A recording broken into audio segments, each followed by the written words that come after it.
I was totally expecting some type of dirty feeling, which is weird because I already did stripping. I already did erotic massage at the strip club. I already did some fetish stuff. So for some reason there was a big step for me to actually selling sex. So, but then okay, I'm totally fine with myself. Expecting identity crisis or something like that, but no, I was fine. It was good. Yeah. And then I was like, hey, I could maybe do this more often. And then I started doing it more often. Yeah. That's how I started. I can say that I'm the happiest I've ever been in my life right now. I don't want to be put into only BBW category and be seen as a fetish or something like that, because I feel like there's room for all types of people in the mainstream. We were supposed to have an orgy this morning. Oh. But at the beginning there were 60 people. Yeah. But then slowly everybody dropped. It's too bad. Yeah, it is too bad.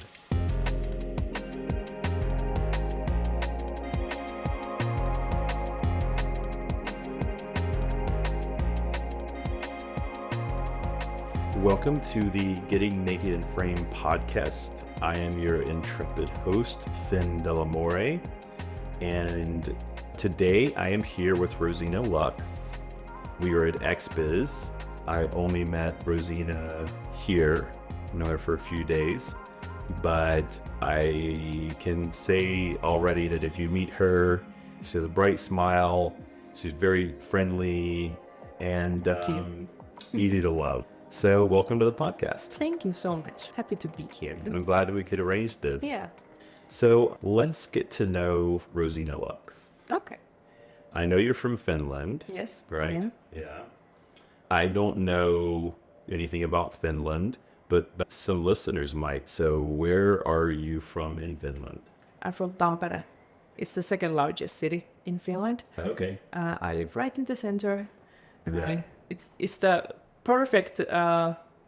perfectly large city for me, because the nature is close and you can walk pretty much anywhere, but it still feels like a city, you know. It's not too small that it's like a town. So I really like it. Did you grow up there?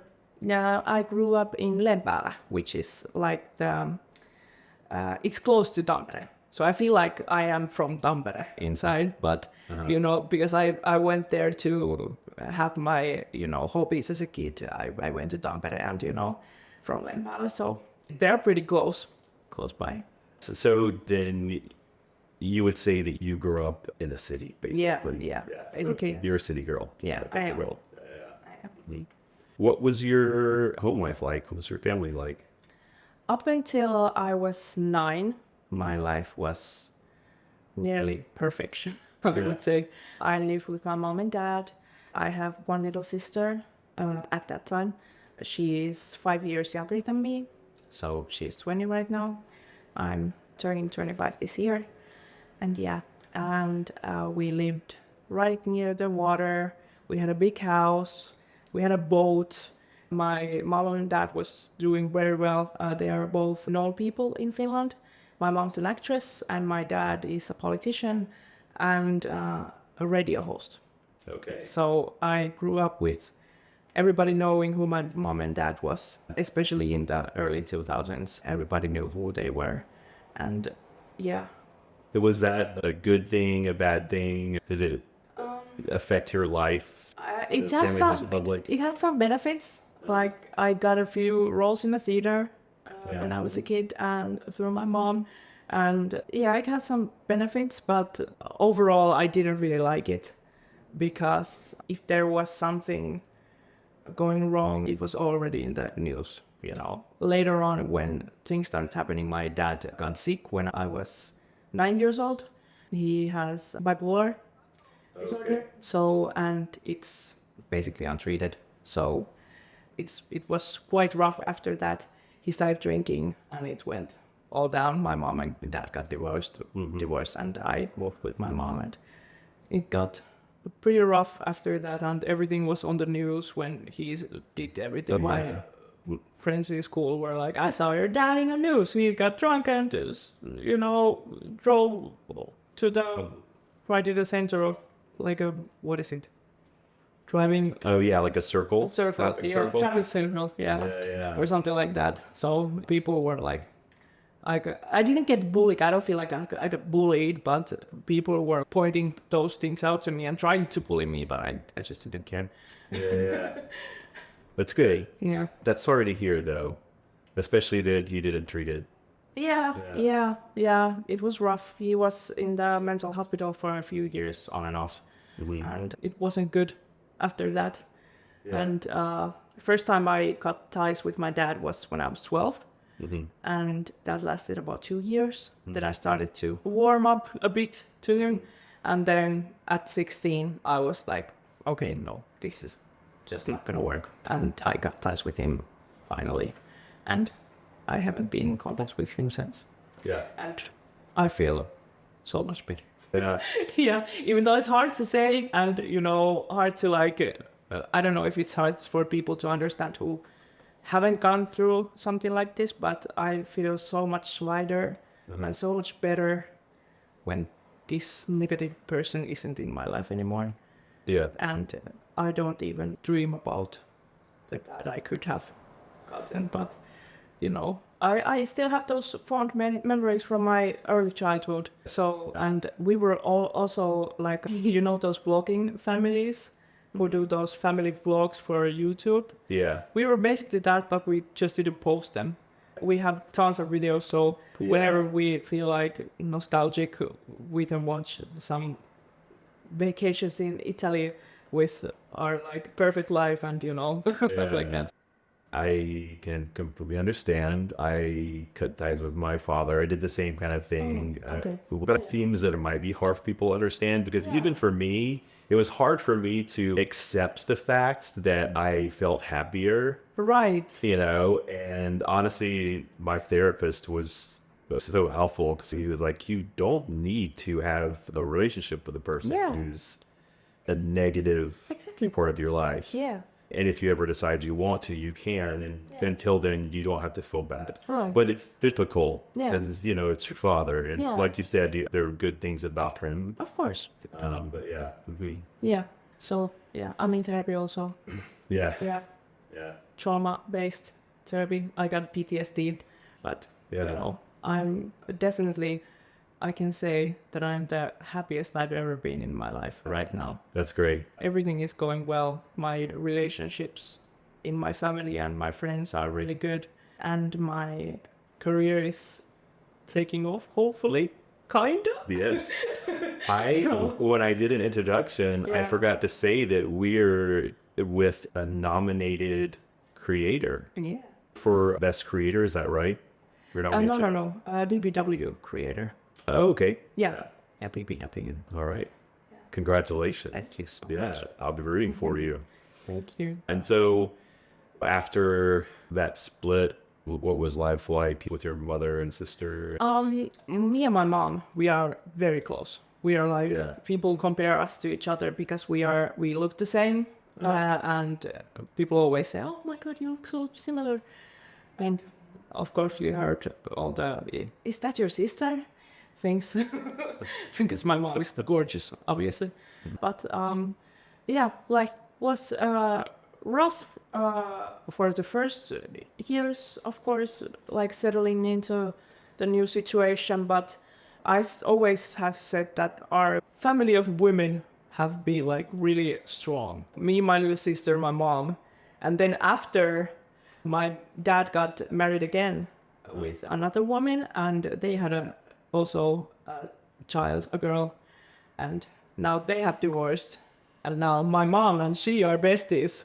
So now we have, our family of women have grown even more. So now we have 3 kids and 2 moms. Yeah. Yeah. So obviously you ended up in this industry. Yes. But when you were younger, was there some other career that you saw yourself doing? Yes. Yeah, what was that? I love to paint. Oh, okay. I paint with acrylics, and I always saw myself in like a somewhere in town with my own apartment with a lot of cats and just painting all by myself, living the artistic lifestyle and stuff like that. So that was my first thing that I wanted to do, was to be an artist. And then after that, I started doing dancing. And I mean, I've danced all my life since I was 2 years old. I went to dance classes every week, but I started really taking it seriously about when I was 14 or something. I started taking a lot of classes and I actually burned myself down with dancing. I was in 5 different competing groups plus my regular dance classes on top of that. So I was doing more dance than school at one point. So my body was really going through it, and I got asthma. I got my what is this? Arthritis? No.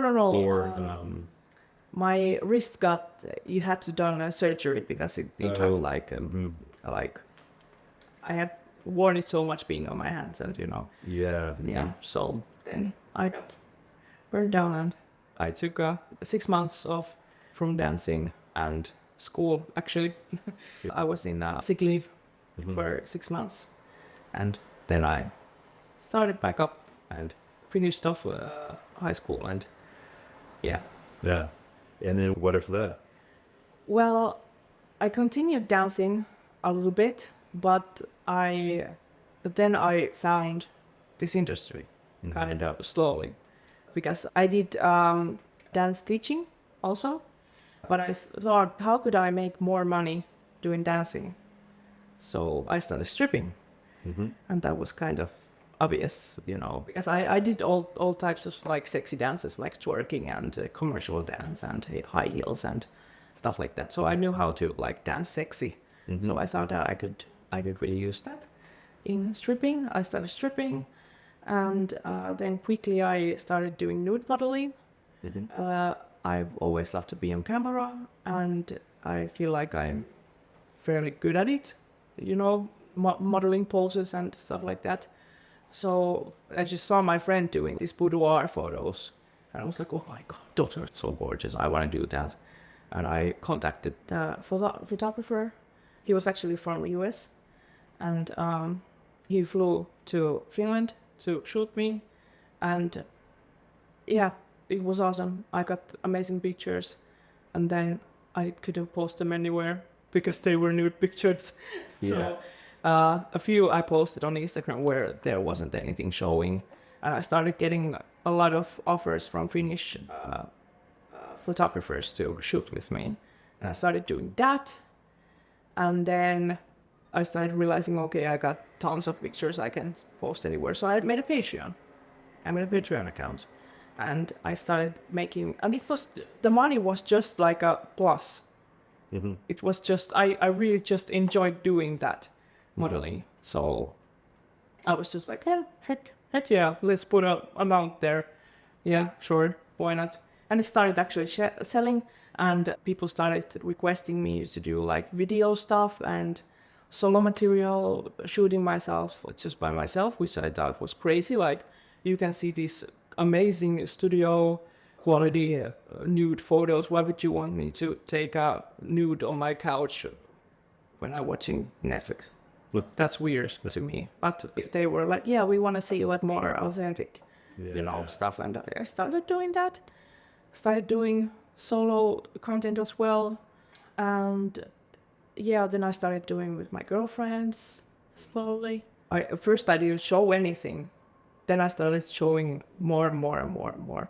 And then I started doing with guys, with the people I'm here with. I'm Nordic Anna and Press Ed. They are a couple. I did my first boy-girl shoot with him, my friend's boyfriend. And yeah, we did a shoot with him, just the two of us, and then all of us together. And that's how we started. Then I started doing it with more guys, and then I started traveling last year, actually. So 1 year I've been traveling around Europe shooting. You mentioned you're wondering why people wanted to see you on your account. I think that it's why OnlyFans, Fansly, and things like this are successful. I think people want a little bit of a connection. Right, yeah. You know, they like you. Yeah. So they're not literally personally connected to Right, you, hopefully. More or less you want them to be. Yeah, Yeah, there is this like- connection. Yeah. That's why people want to subscribe to like porn stars OnlyFans, because it's like they get the real them. So as you said, you were dancing and you're doing sexy dancing, and you took this step and next step. Were you always kind of a sexual person? Yeah. Okay. So this wasn't like a, Surprise to anyone? No. this wasn't like a, No, I didn't have to come out. I don't have to do like a big reveal to anyone. My family, my friends, they were all like, okay, this is natural progression of my life. Nobody was shocked. That's interesting. I was the opposite. I had spent most of my life uncomfortable sexuality. Right. And it just so happened that the girl that I dated before I got into porn, she wasn't into porn, but for some reason with her was the first time that I had good sex. Yeah. I'm glad that I did not die before I could see. Yeah. And then I just fell into the industry, and this is not that uncommon, but it was a very healing experience, and I'm much happier with able to enjoy sex. Right. I realized that I fucking love sex. Yeah.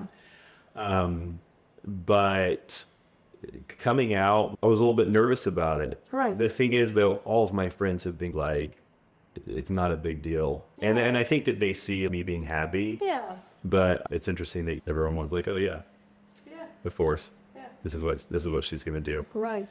So you mentioned that you are escorting as well. Yes. When did you start doing that? And was there any particular motivation? Yeah. It was kind of at the same time, those two roads, the content creation and then the escorting. It started from the stripping, definitely. Like from dancing to stripping to escorting, because I quickly realized what the customers really want. It was clear, and we couldn't do that at the clubs or anything. Yeah. So at one point I wanted to try it, because one customer who I had a really good relationship with, like customer, what's the word? Like the other opposite of customer. Service provider. Service provider, yeah. Customer service provider relationship, yeah.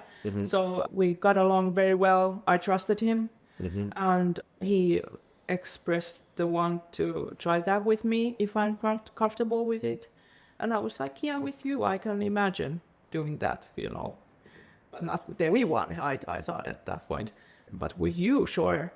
And I booked a place for us, and on my free time, we met up, and he paid for sex. And it was amazing. It totally changed my life. Because I was totally expecting some type of dirty feeling, which is weird because I already did stripping.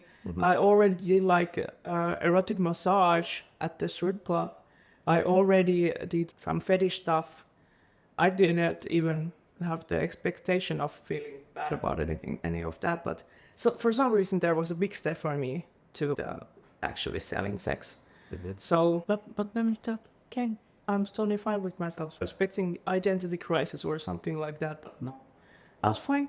It was good. Yeah. And then I was like, hey, I could maybe do this more often. And then I started doing it more often. Yeah. That's how I started. I think that that's a lot of people's experience, maybe on smaller levels, just getting into this industry. Yeah. You kind of edge in. It's part of the reason I wanted to do this podcast, because as someone who's only been doing this for 2 years, and as someone who would never imagined, it seemed impossible that I would ever work in porn. Yeah. And I had notions of what the industry was like, but not really. I mean, it's a little bit mysterious for me. Right, yeah. I'm not a banker, but I have a general idea of what bankers do. I don't think a lot of people outside the industry would really know what it's like. And then once you get inside and you start realizing that it's really positive and it's safe and there's support networks and everything. Is it like, okay, this is going to be fine? Unfortunately, we already deal with the fact that society sees sex work as a lesser form Right. of work. And if you're shooting adult films, they're not as serious as real films, which I think is total bullshit. But that within the industry, I don't know how much this is true, but I often hear people talking about there can be layers where escort is the one that's seen as the most negative. Yeah. Is that true? Yeah. Yeah. It's interesting because to your point, it's not that much different. All the time, people show up to porn sets to shoot with me. I've been vetted by the agency, or if it's a collab, they've met me, or a friend has vetted me. So they have some idea that I'm not some crazy person. Yeah. But still, escorting for me was one of the most mysterious types of sex work because of this idea that it could be unsafe. Yeah. But you were telling me that there's a lot of support networks. Right. Yeah. Also, it's just like from the get-go, it's really not that unsafe as people think. Yeah. Like people, if you take anyone who wants to come to you, then sure. Yeah. Just like at the club. If you're open to, hey, anyone, who wants to go home with me? You know, it's going to be the same. You don't have, it's true. Yeah, if you don't have any checklist. I never really thought about that. Yeah. If you don't have any checklist of people who you want, okay, you have to have this, you have to have that, you have to have that. Yeah. You're most likely going to get what you want. It's very interesting. I use that analogy. Yeah. Not for escorting, but when I have friends that are dating a lot and having sex with a lot of different partners, and they're really worried about STDs and everything, and I'm like, you should shoot porn because it's basically the safest place because we're all super tested. It's almost better than just meeting some random person in a bar. Right. You know, even if you practice safe sex, it's still, I feel safer. But you're making a very good point that people go home with people from bars all the time, which is probably even worse because you're drinking. Yeah, I don't take any people who have used any type of substance. That's smart. Yeah. And I also have you have to write me in full sentences. If you only write with one word answers, I'm not going to take you. You have to write full sentences so that I can see that you are in your right mind. Yeah, absolutely. You have your ideas, and I can see how well you write, in what condition you are. Because if you're drunk, you can't write full sentences straight. You know. Yeah. So I have that.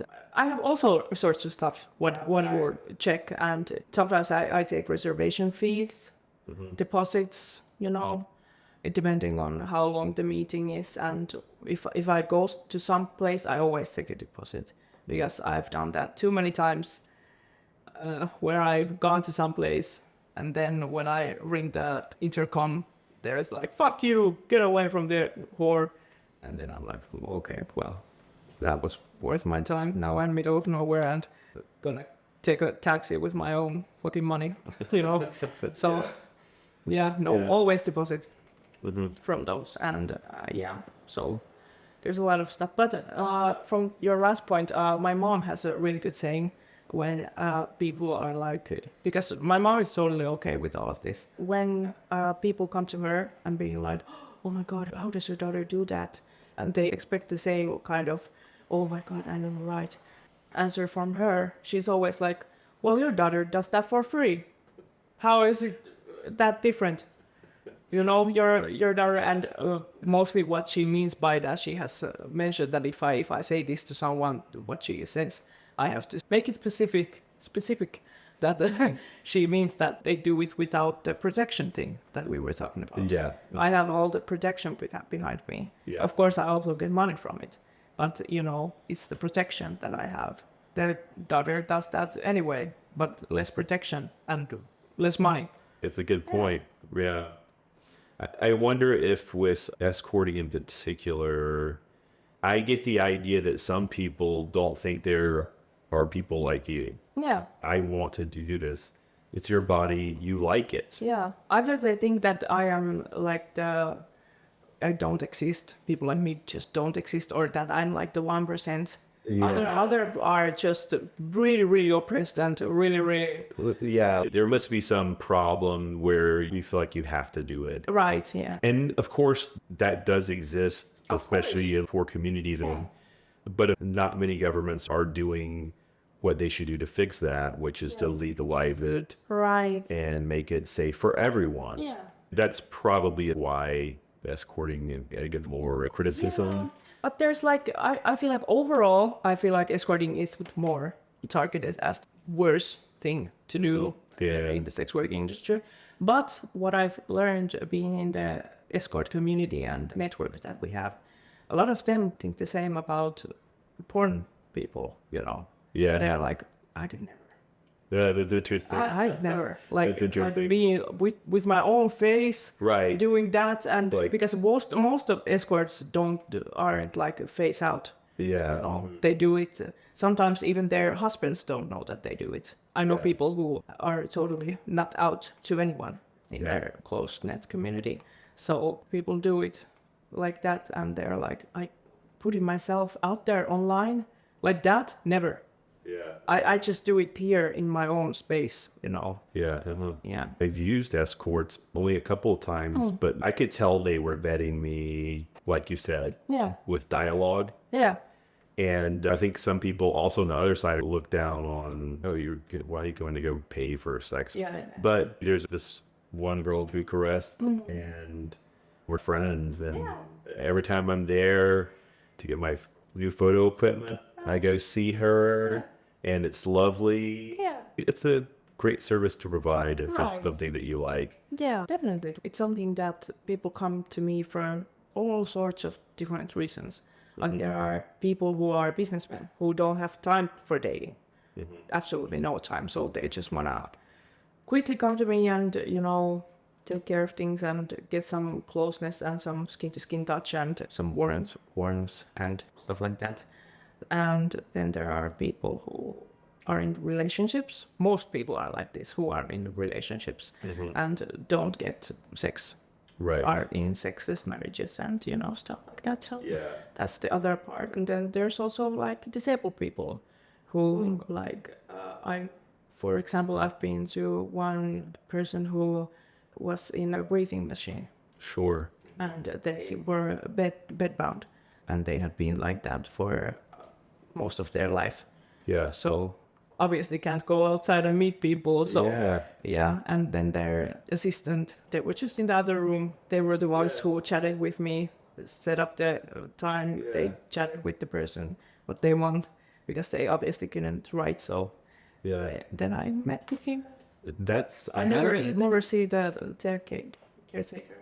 I'd never thought about that. That's giving this person something that they should be able to have. Right. And I think it's in Germany that they actually have government provided services for escorts to go to people who aren't able to, for example, jerk off by themselves.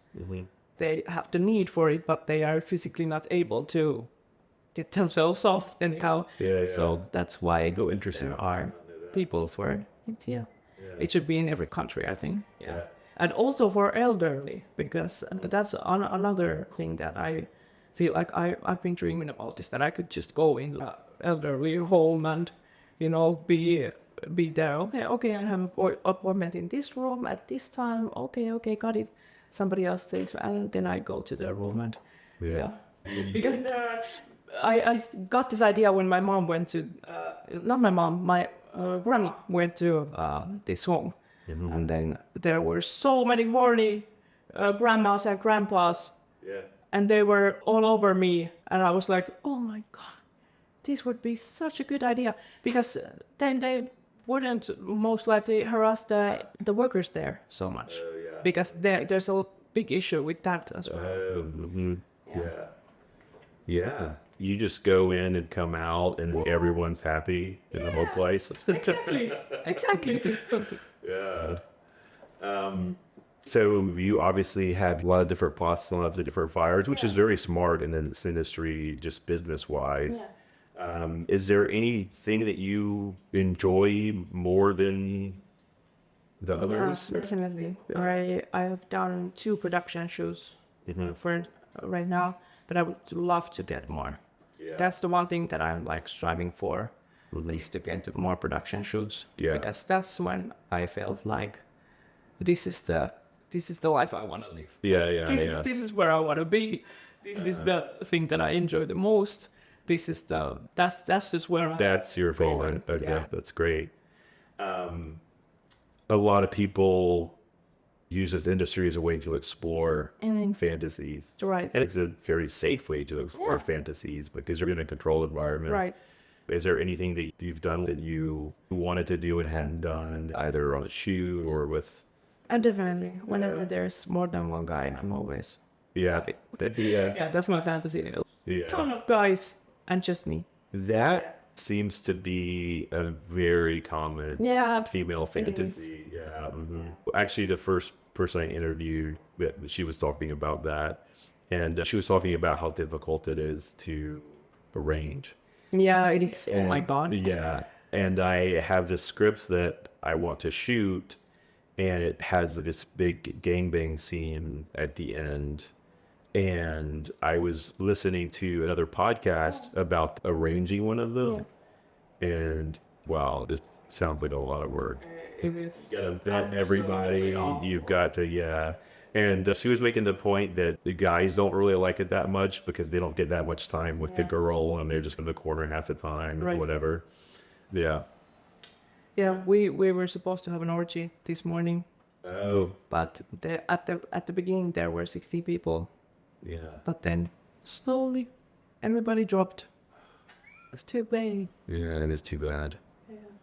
Are there any things that you haven't done that you want to do? Well, one thing that I'm saving, kind of, is double penetration. Okay, yeah. I haven't done it. I have tried it with dildo. Really? So I have kind of experienced it, but I haven't like actually done it with other people. Really? And once I've tried vaginal double penetration, but it just didn't work out. It just was too much of a hassle, and everybody wasn't 100% hard, and if everybody isn't 100% hard, it's really hard to get that. But it's something that I definitely want to do at some point. That is one of my goals too. Really? Yeah. Mm-hmm. I had never really watched a lot of it or thought much about it, but there's this old Swedish director, Roberta Findlay, which actually is where the film comes from. Right. And in one of her films, there's this super hot PC. Yeah. I saw that about a year ago. So, where do you see yourself in the next few years? I know you mentioned doing more production. Right. Production shoots, definitely. Less escorting, more shooting, also OnlyFans stuff. And more shooting, less escorting. I like escorting, but you're kind of tied into time and place, Mm-hmm. So, it's like, for other stuff, I can do it anywhere, whenever, shoot content. Yes. But of course, I have so many regulars that I definitely want to see, even if I quit escorting officially, like not having ads anywhere or anything like that. When you say production, you mean working with bigger production companies, XBIX, stuff like that? Yeah, that would be awesome. Yeah, that's my dream. Yeah. Producers, all of that. That would be my dream. But I see this going one of two ways. Either I'm going to stay in Europe and try to change how things work in Europe, because for right now, it's really hard for us Curvy girls to be in Europe and get shoes and be in the mainstream, because I don't want to be put into only BBW category and be seen as a fetish or something like that, because I feel like there's room for all types of people Yeah. in the mainstream as well. I feel like the perspective is more wide in America. It comes to like curvy girls and, for example, tattoos or something like that. Yeah. Yeah. It is. I hadn't really thought about this specifically, but I know it as you say it. Yeah.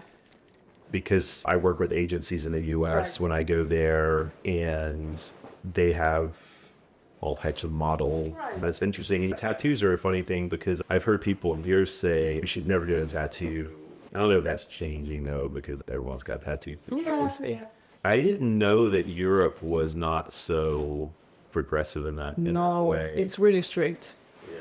It's mostly just like the thin white, no tattoos, kind of girl next door. So either I see myself being here, changing the kind of slowly and with help, of course, but changing the perspective with that and just pushing through and making my way, because that's what I've been doing. I've been just walking to people, model agencies here, for example. I've been like, hey, I want to work with you, and that's the only way that I see myself getting anything, because if I'm just being like waiting here and who's gonna take me, nobody's gonna, do anything. So I feel like I gotta really put my foot down and make way for me, or then I'm going to US.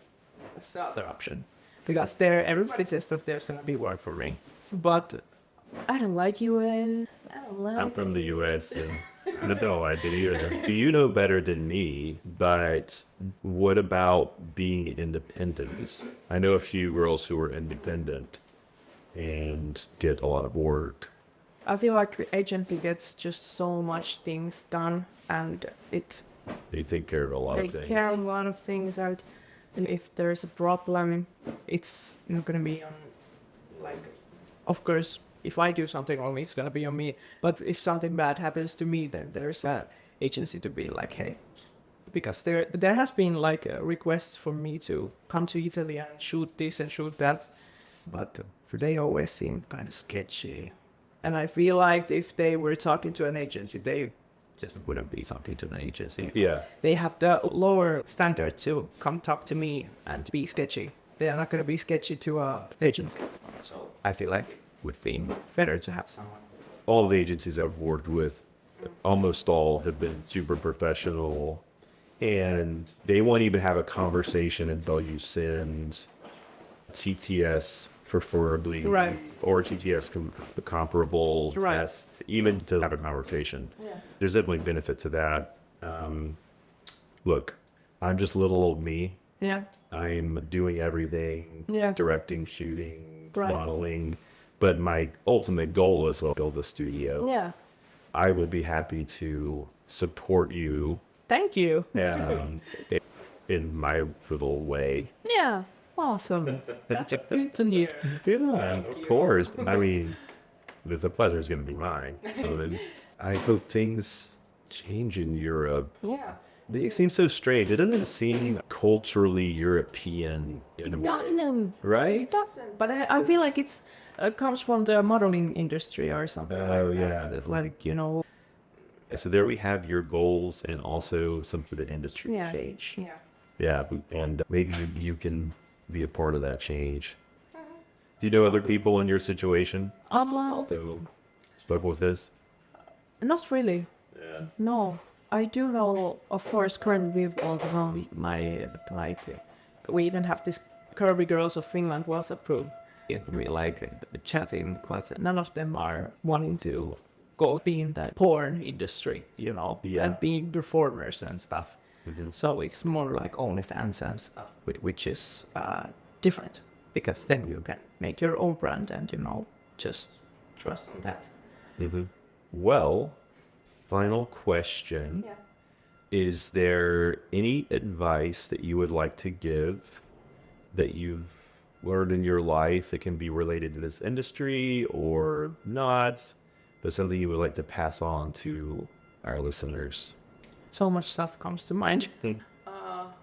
Well, something that you have a part of the industry, but cut ties with people who aren't, and things, all overall, anything that doesn't bring happiness to your life, you should cut it off.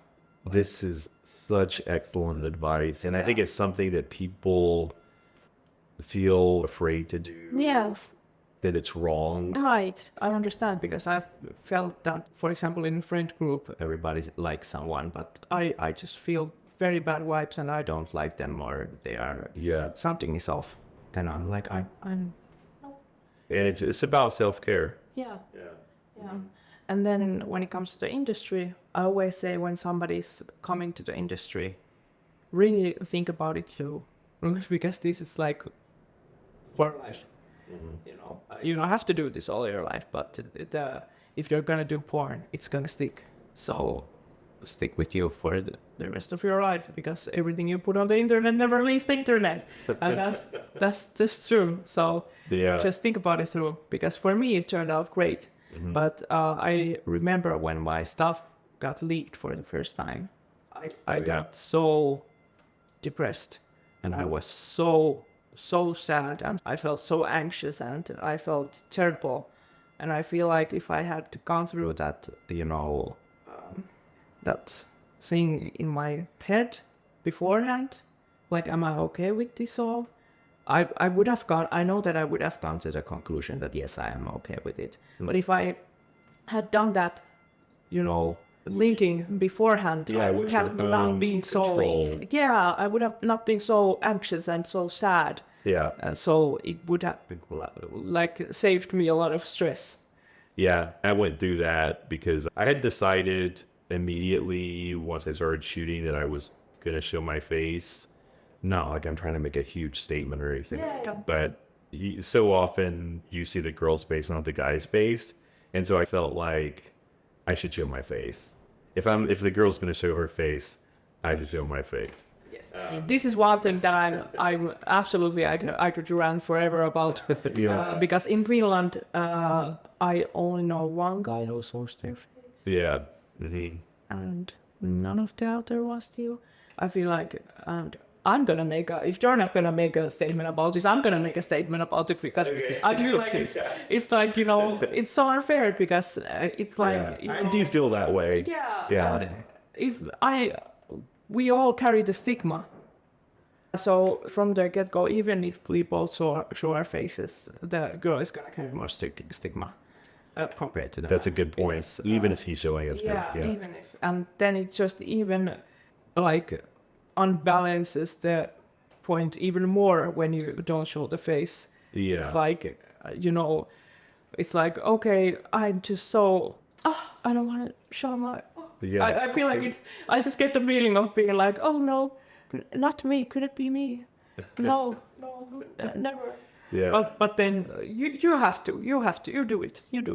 I don't want to, I feel like it's so, I can't stand it. But, and I've talked about this with so many creators. And of course, at the end of the day, it's everyone's own choice and their own decision.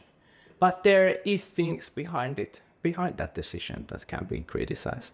I feel like. So go you, show your face. Yeah. It felt only right. And like you said, it's an important decision to make, but if you do, I think you realize pretty quickly how passionate you are about this industry. Yeah. Partially because it's a very difficult industry to be in. You have to put a lot, and you're going to get knocked down. It's just like any creative industry. Right, yeah. And you have to get back up, and you get knocked down and get back up, and you just keep on going. And so either you're going to be like, okay, this is not for me, or you are. And for most people that I've talked to, it's a slow process. Anything that we didn't talk about that you want to talk about? Not really. I feel like we went through a lot of stuff. Yeah, we did. It was a great conversation. Yeah. Is there anything you have exciting coming up that you want to talk about besides you're about to win an award? Well, yeah, that's the one thing that I'm really excited for. Yeah. So nothing new as of now. Are there places that people can follow you? Yes. So Instagram is Rosina X Lux. Mm-hmm. And then my X account is Rosina Official. Okay. And I'll put those down in the show notes as well. Awesome. Thank you. I'm so glad that I met you, first of all. I'm so glad that we had this conversation. It was great to get your individual story and perspective because you have an interesting one. And thank you, everyone, for watching or listening. And if you're enjoying this, please like and subscribe because we're just getting started. And we're going to hear a lot of interesting stories about the many, many interesting people in this industry. And thanks once more. Thank you. All right. And scene. Yes. Nice. They say love is like a maze, there's some bonus points. I'm about to hit it round 2, let me roll this joint. If I can die and come back to life, tell me what's the point. I'm a crazy motherfucker and we about to light it in this joint. I need a hood nigga with the plug on the emulator. We don't fuck with these fucking ghosts, they some instigators. Eating bitches up, kinda scared, we don't give a fuck. Watch the numbers scroll up, watch the numbers scroll up. Round 1, non-stop. First class, fat ass, relax. This not gonna be nothing like your past. Anyway, round 2, so sick, PM. Breeze through, looking at you. I think that you're cute. Put it in my mouth, then my bank account. Fuck you on the couch, in my favorite blouse. Get confused, how I fuse, how I do, how I move. They don't know, they don't even know. I eat these bitches too.